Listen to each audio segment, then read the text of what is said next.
Pero si ese dedo pertenece a Kylian Mbappé y la publicación sugiere a José Mourinho como nuevo entrenador del Real Madrid, pues ese pequeño corazón digital tiene el poder de hacer temblar los cimientos de una institución centenaria. Y tanto que los hace temblar.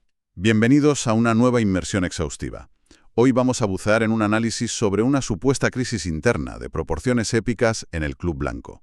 Lo que resulta verdaderamente útil de este vídeo son los datos contractuales, los financieros y los deportivos que pone sobre la mesa. Vamos a actuar como analistas forenses, desgranando esas piezas para entender, digamos, una dinámica mucho más profunda. Que es como el poder económico de las estrellas lo cambia todo, ¿no? Eso es, cómo la estructura corporativa de las superestrellas modernas está reescribiendo por completo las reglas de gestión en la élite del fútbol. Vale, vamos a desgranar esto. Aislamos el ruido y nos quedamos con los datos y con esos mecanismos subyacentes. El detonante de esta narrativa, como decíamos, es ese me gusta de Mbappé avalando a Mourinho. Pero lo que la fuente subraya como sintomático es que apenas una semana antes, el mismo jugador había dado el visto bueno a un perfil diametralmente opuesto, a Didier Deschamps. Una locura de contraste. Básicamente está tratando el banquillo del Madrid como si fuera una lista de Spotify. Pasa de un candidato a otro con un simple deslizamiento de dedo. Y la gran pregunta aquí es cómo se cimenta ese nivel de influencia. O sea, cómo hemos llegado a un punto donde un empleado, por mucha estrella que sea, tiene más peso público que la directiva. Pues mira, se construye a través de una arquitectura financiera que invierte por completo la jerarquía tradicional.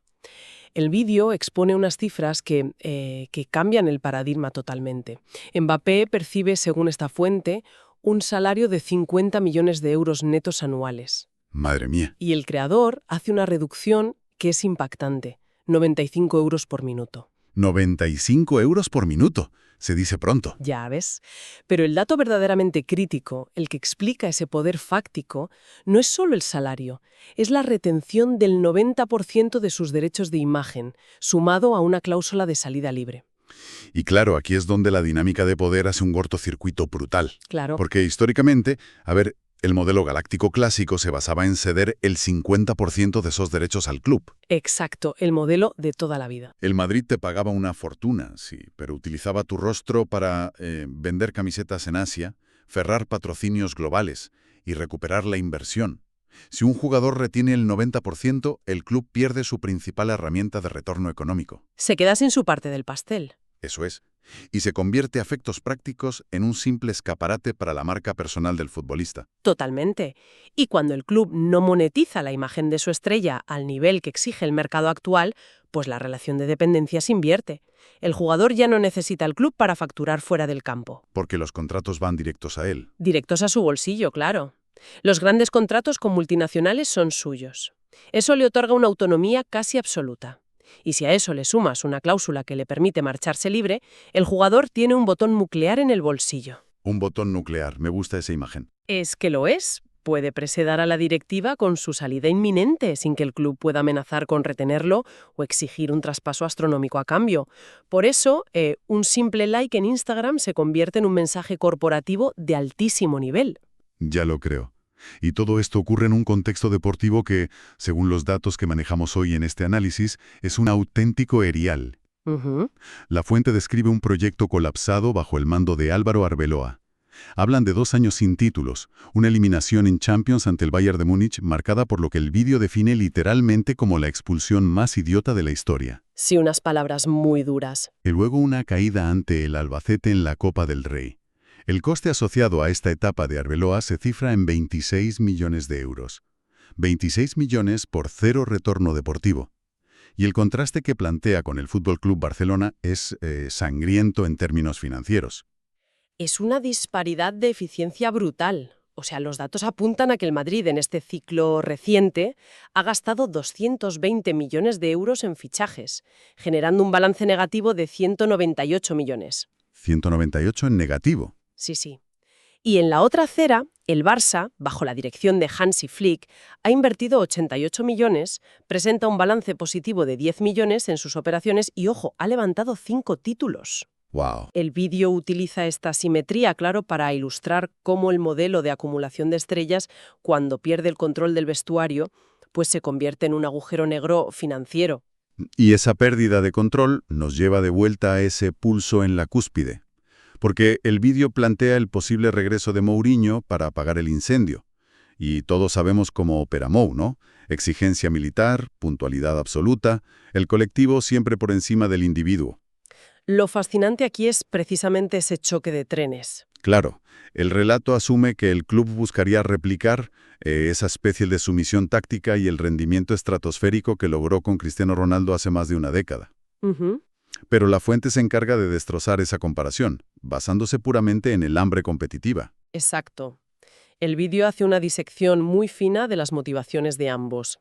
A ver, Cristiano Ronaldo acató el sistema autoritario de Mourinho allá por 2012 porque entendía que era el vehículo necesario para competir contra el mejor Messi. Para ganar balones de oro, vaya. Eso es, para ganar la Champions y los premios individuales.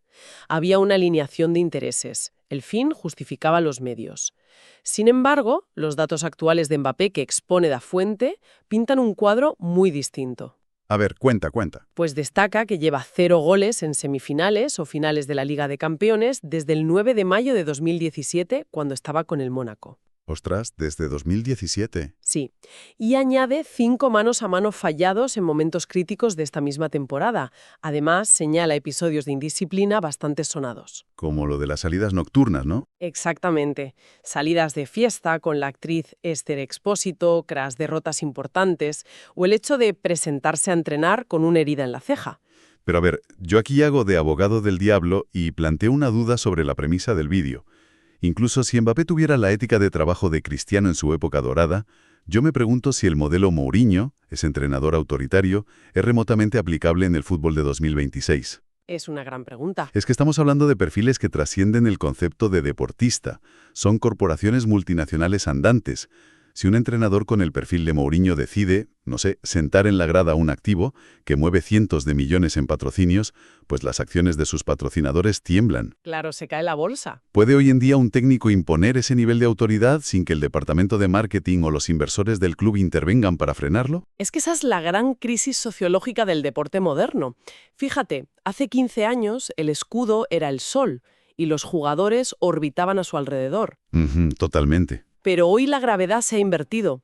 Un jugador con esa infraestructura comercial genera una onda expansiva mucho mayor que la del propio club en ciertos mercados. El choque que anticipa La Fuente no es solo táctico, es corporativo. Es un pulso de empresas. Si Mourinho exige un repliegue defensivo asfixiante y el jugador decide no hacerlo, amparado en su poder contractual, ¿quién gana ese órdago? La conclusión del vídeo es que la explosión del vestuario en el primer mes de pretemporada sería, inevitable. Inevitable, claro. Porque la figura del entrenador tradicional ya no tiene las herramientas punitivas para someter a una empresa unipersonal de ese tamaño. No las tiene directamente. Y aquí es donde se pone realmente interesante. Porque ese choque de placas tectónicas en la élite del vestuario provoca tsunamis en las capas inferiores. El video detalla una operación salida que ilustra perfectamente cómo el ecosistema se desmorona cuando no hay un rumbo claro. Habla de 4 descartes clarísimos. Sí, la lista es demoledora. Empieza con Dani Carvajal, relegado al banquillo por la llegada de Trent Alexander-Arnold, y, según apuntan, fuera de las listas de Luis de la Fuente para el Mundial de España. Luego suma a David Álava, cuyo estado físico hace inviable cualquier renovación. Bueno, hasta ahí podríamos decir que es el ciclo natural del fútbol. O sea, salidas por puro desgaste físico y de edad. Claro, lo normal. Pero el tercer nombre refleja un fallo sistémico en la política de adquisiciones. Hablamos de Álvaro Carreras.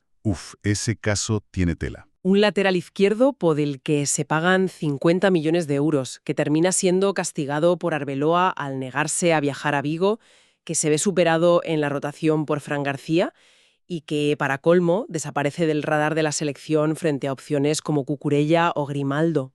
Es que 50 millones a la basura. De hecho, el dato que aporta a La Fuente sobre la nacionalización de la plantilla es muy fuerte.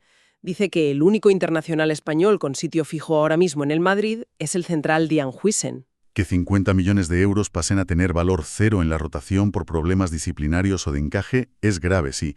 Pero el cuarto nombre de esa lista de salidas es el que realmente rompe las costuras del mercado. El caso de Vinicius Jr. Palabras mayores. Es absolutamente invendible. Nadie puede pagar su traspaso más su salario. Y para entender por qué un jugador de ese calibre es invendible, hay que mirar cómo funcionan las reglas de control económico hoy en día.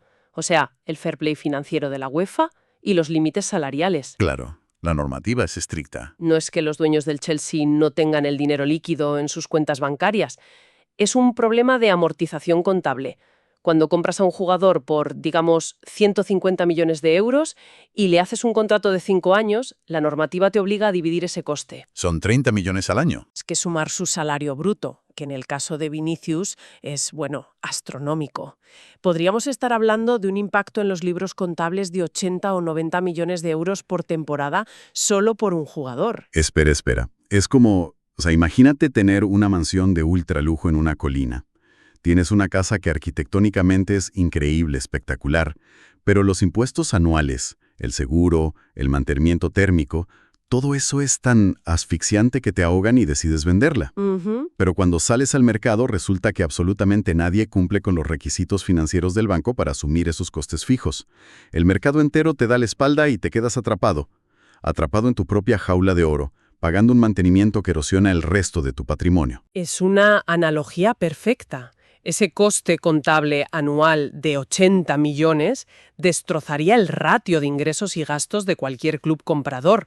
Lo expondría a sanciones, deducción de puntos o incluso a la expulsión de competiciones europeas. ¡Qué barbaridad! Obligaría al club comprador a vender a 3 o 4 de sus mejores jugadores solo para hacerle hueco contable a Vinicius. Por eso el entorno del fútbol ya no puede absorber ese tipo de operaciones. Claro, el sistema no da para más. Y el peligro de tener esa mansión invendible dentro del vestuario es altísimo. Un jugador que quiere salir y sabe que no puede, en un ambiente tóxico y pitado por su afición, pues genera una radiación que contamina el rendimiento de todo el equipo y básicamente devora a cualquier entrenador que entre por la puerta. Sin embargo, y esto es lo que le da una capa de complejidad fascinante al relato de esta fuente, en medio de este escenario apocalíptico de pérdidas de cientos de millones y jugadores atrapados, hay una anomalía. Sí, un rayo de luz. Una jugada financiera que desafía todo lo que acabamos de describir. Si conectamos esto con el panorama general, llegamos al caso de Nico Paz. El vídeo reconoce esta operación como una genialidad absoluta, la única luz en la gestión reciente.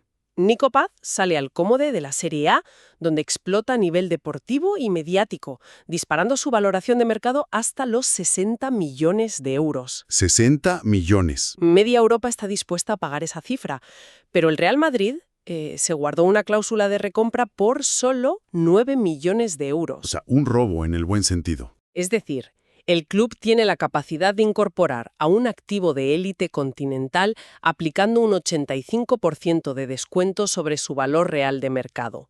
Es un movimiento de ajedrez financiero impecable. Entonces, ¿qué significa todo esto? Porque el autor del vídeo utiliza este acierto como, digamos, un arma arrojadiza. Viene a decir, mirad, saben perfectamente cómo funciona el mercado, saben blindar contratos inteligentemente cuando quieren, pero eligen permitir el caos en todo lo demás. Lo usa como puente para ensalzar el contraste definitivo con el FC Barcelona. El contraste que plantea es clarísimo, la disciplina frente al caos.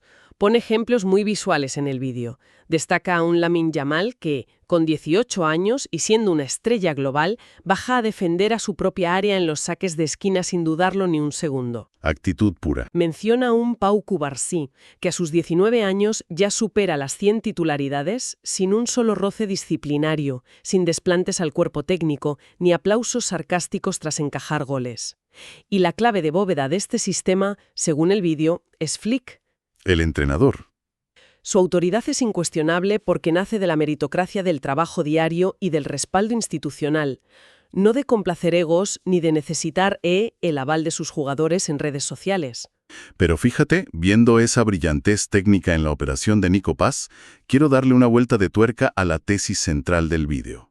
Si la directiva es capaz de ejecutar maniobras financieras tan sofisticadas, tan perfectas, no deberíamos descartar la idea de la incompetencia pura. ¿A qué te refieres? Pues, ¿qué pasa si este supuesto desgobierno en el vestuario o estas concesiones astronómicas a Mbappé no son un error de cálculo, sino un modelo de negocio llevado a su extremo más cínico? ¡Ostras, eso es muy interesante! Podría ser una decisión corporativa consciente. O sea, saben que tolerar este circo mediático y la toxicidad del día a día es el peaje a pagar por tener a las figuras que más camisetas venden y más patrocinadores atraen a nivel mundial. Quizás, desde la perspectiva del palco, el rendimiento puramente deportivo ha pasado a ser secundario frente a la atracción comercial global. Es una hipótesis de lo más incisiva, fíjate. Sugiere que el club ha mutado de ser una entidad deportiva a una plataforma de entretenimiento global. En ese paradigma, el drama constante, los choques de egos y el ruido mediático no son fallos del sistema, son características del producto. Exacto, es parte del show. Mantienen a la marca en el centro de la conversación mundial 24 horas al día. Sin embargo, para la narrativa que expone La Fuente, ese modelo tiene un límite físico, que es el terreno de juego. El fútbol, al final del día, sigue requiriendo que la pelota entre en la portería rival. Por supuesto. Y los 26 millones gastados en Arbeloa para obtener 0 títulos demuestran que por mucha atracción comercial que generes, el vacío en la vitrina acaba desestabilizando el propio valor de la marca a largo plazo. Es que es un viaje fascinante por las entrañas de la gestión deportiva moderna, la verdad. Para recapitular un poco para quien nos escucha, hemos partido de un gesto minúsculo en una pantalla táctil para destapar una guerra fría entre el poder de la imagen de un jugador y la autoridad de los banquillos. Hemos explorado las trampas de los contratos faraónicos que convierten a estrellas de la talla de Vinicius en activos bloqueados por la propia regulación financiera. Y hemos visto cómo la brillantez de la operación de Nico Paz contrasta con un modelo que parece priorizar el volumen de negocio sobre la cohesión táctica. Todo en clara oposición a la disciplina espartana que, según los datos del vídeo, impera hoy en el Barcelona. Eso es. Recordamos siempre que estos son los datos e interpretaciones de La Fuente que hemos analizado hoy. Y esto plantea una pregunta importante, como reflexión final. Si la inercia económica obliga a los grandes clubes a asociarse con superestrellas que operan como fondos de inversión independientes, ¿la propia naturaleza del banquillo tiene que evolucionar? Claro. Sobre el grupo, está en vías de extinción en la superélite. Es muy probable que los banquillos del futuro acaben ocupados exclusivamente por gestores de relaciones públicas y perfiladores psicológicos. Especialistas en egos. Profesionales cuya principal labor no sea diseñar una presión alta, sino administrar crisis corporativas y garantizar que la órbita de estas estrellas no colisione con los intereses del club. Es una imagen que altera todo lo que entendíamos por fútbol. El director de orquesta cediendo la batuta al solista de turno simplemente porque el solista ha comprado el teatro entero. ¡Qué locura! Totalmente. Pues queda la invitación abierta a nuestra audiencia a seguir analizando y cuestionando las dinámicas de poder que se esconden detrás de las narrativas más pasionales. Detrás de cada polémica, casi siempre hay un modelo de negocio reescribiéndose. Ha sido un placer. Hasta la próxima inmersión. Y en aquel entonces jugaba en el Mónaco, fíjate. Es que hace ya de eso. Claro, es un retorno de inversión nulo en los momentos de la verdad.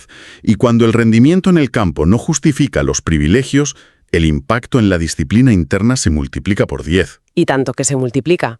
El informe detalla un historial de indisciplina muy específico. Llegadas tarde a los entrenamientos, el jugador eligiendo qué días le apetece entrenar, salidas nocturnas antes de partidos cruciales. Hay registros de una fiesta con la actriz Esther Expósito justo antes de un compromiso vital, por ejemplo. Sí, o el detalle surrealista de presentarse con una herida en la ceja antes de un partido de Champions. O sea, yo intento ponerme en la piel del resto de la plantilla. Estás en el vestuario, ves a un compañero que cobra 95 euros el minuto, que lleva años sin marcar en una final y que se salta las normas cuando le da la gana. Eso dinamita cualquier equipo desde dentro. Es que tiene que ser así. Por supuesto. Porque la impunidad es tremendamente contagiosa. Cuando el resto del equipo observa que el reglamento interno es opcional dependiendo de tu número de seguidores o de tu salario, el compromiso colectivo se evapora. Ya no hay equipo. Cero. El esfuerzo táctico, la solidaridad defensiva, todo eso requiere que los jugadores crean que todos reman en la misma dirección. Claro. Si hay un pasajero en primera clase dictando el rumbo y bebiendo champán mientras los demás reman en la bodega, pues el barco se hunde. La estructura diseñada es ingobernable. Lo que nos abre la puerta a un dilema fascinante. Si el vestuario está completamente dominado por las estrellas y la jerarquía está rota, ¿qué papel juega el pobre entrenador que se sienta en el banquillo? Y ahí es donde entra la hipótesis de la vuelta de José Mourinho que plantea La Fuente. Eso es. Es una hipótesis que ilustra perfectamente el choque de trenes que se avecina. Si miramos al pasado, la etapa de Mourinho con Cristiano Ronaldo funcionó a nivel de rendimiento individual. Sí, los números estaban ahí. Claro, Cristiano acataba las normas estrictas y el sistema táctico, y a cambio lograba cifras de 40 o 50 goles por temporada, pero funcionaba porque ambos compartían una ambición feroz y obsesiva por la victoria. El objetivo de ganar estaba por encima de los egos. Ya, pero un momento, porque yo ahí tengo que hacer de abogado del diablo y cuestionar si podemos aplicar esa misma lógica a día de hoy. ¿Ese estilo militar funcionaba hace 10 o 12 años? Ujú. ¿De verdad esperamos que un jugador moderno que tiene su propia productora, patrocinadores y 100 millones de seguidores aguante una bronca monumental en el vestuario sin hacerlo saltar todo por los aires? Es complicado, sí. O sea, ¿es un entrenador autoritario la solución? ¿O estamos lanzando gasolina al fuego? Pues esa es la pregunta del millón. ¿Mourinho exige una disciplina táctica innegociable? Si tienes a una estrella acostumbrada a llegar tarde, a no presionar y a vetar tácticas públicamente, Choca en el primer día. el choque frontal en la primera semana de pretemporada es totalmente inevitable. Obligaría al club a elegir entre la autoridad del técnico y el capricho de su inversión millonaria. Y viendo los contratos, sabemos quién va a ganar ese pulso. Evidentemente. Y ojo, que no es solo lidiar con un ego gigante. El entrenador que llegue se va a encontrar con una plantilla que, según describe la fuente, es un auténtico campo de minas. Porque la presencia de esta mega estrella intocable altera físicamente todo el ciclo de vida del resto de los jugadores. Daños colaterales. Exacto. Miremos el caso de Dani Carvajal, que exponen aquí. Es el ejemplo perfecto de cómo se gestiona mal el final de un ciclo. Una leyenda del club que se ve relegada al banquillo porque el equipo tiene que encajar a Trent Alexander-Arnold para mantener el nivel mediático. Por puro marketing. Sí, y esa inactividad le cuesta a Carvajal quedarse fuera de los planes de Luis de la Fuente para el Mundial. Una faena. Y luego tienes a David Alaba atrapado en un limbo físico mermado por lesiones de larga duración y sin oferta de renovación clara. Tienes una defensa sostenida por alfileres. Y luego están los movimientos financieros incomprensibles. Uf, lo de Álvaro Carreras. Es que es un fichaje de 50 millones de euros. Hablamos de un lateral izquierdo que, según relata la fuente, se niega a viajar a Vigo para un partido, es castigado por Álvaro Arbeloa, que ejerce de técnico aquí, y no juega un solo minuto mientras Fran García ocupa su puesto. Y encima descartado de la selección. 50 millones sentados en la grada. Literalmente. Pero todo esto palidece si hablamos del elefante en la habitación. Vinicius Junior. Ese es el nudo gordiano de toda esta crisis. Totalmente. Tienes a un jugador que está siendo pitado sistemáticamente por el Bernabéu. La situación es tan tensa que su entorno busca salida. Y claro, si alguien escucha esto, pensará, bueno, si no encaja y tiene mercado, pues que lo vendan. Ya, pero es que no pueden. No pueden. No pueden, porque es el ejemplo del libro de lo que en economía llamamos un pasivo ilíquido. Te explico cómo funciona esto en el fútbol. Vinicius tiene un talento innegable, ¿vale? Pero tiene un salario de 25 millones de euros anuales. Una barbaridad. Cuando un jugador quiere salir, no solo importa lo que el club comprador pague por el traspaso. Ese club comprador tiene que igualar o superar esos 25 millones de salario. Y nadie va a hacer eso. Ni siquiera el Chelsea, que lleva años gastando pasta a manos llenas. Es que no pueden, porque si el Chelsea ficha a Vinicius y le paga 25 millones, inmediatamente sus otras 3 grandes estrellas van a llamar a la puerta del despacho pidiendo cobrar lo mismo. Rompes el ecosistema del club que compra. Exacto.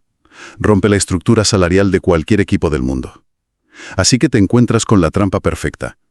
Tienes un activo carísimo que quieres vender, pero es financieramente inasumible para el mercado. Claro. Es como tener una mansión de superlujo que odias, te cuesta una fortuna en impuestos mantenerla, pero no puedes mudarte porque literalmente nadie en la ciudad tiene dinero para comprártela.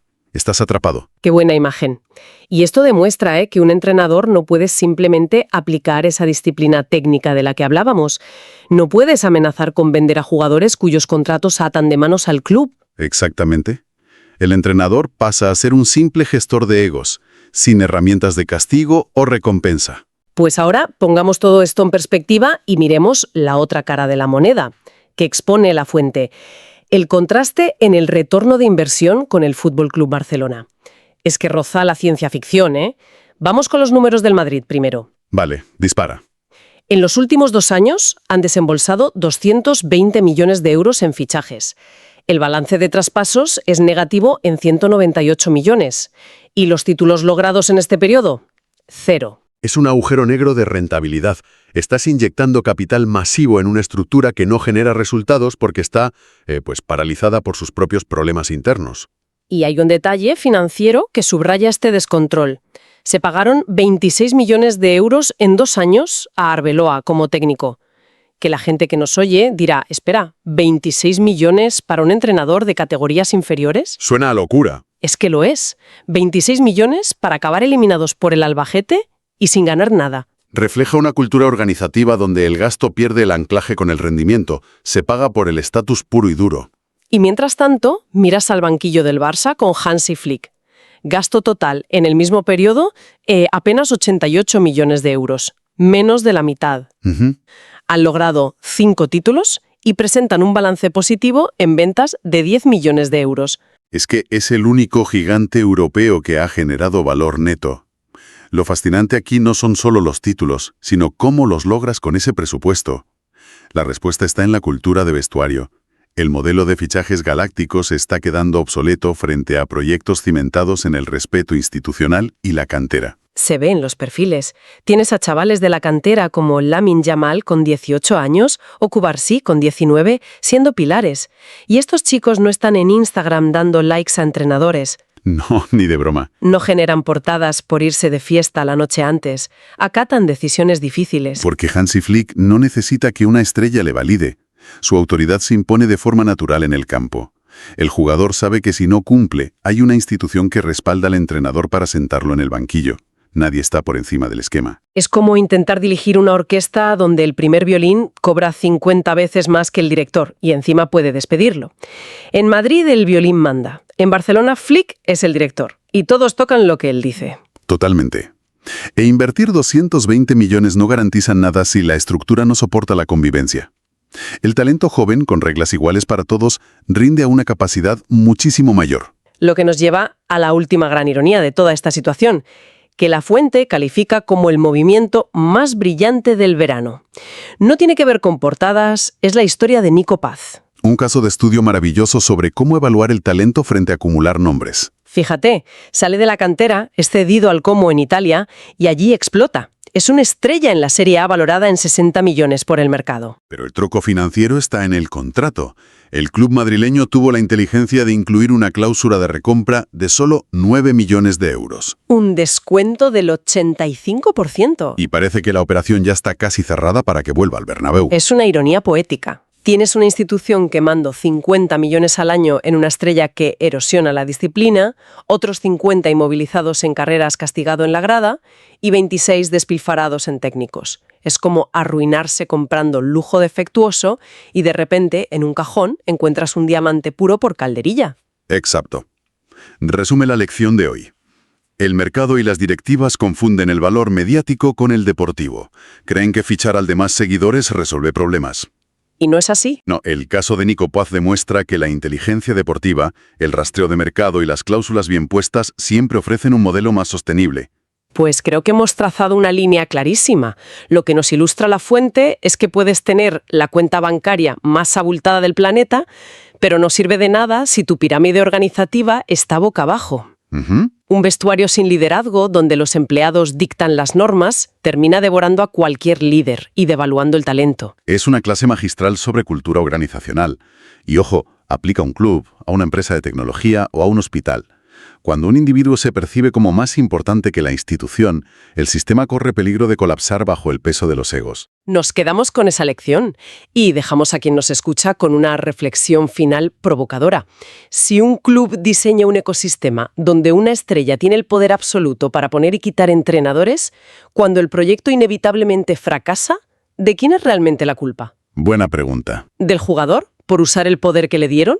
¿Del entrenador por no imponerse? ¿O de quien firmó ese contrato en primer lugar?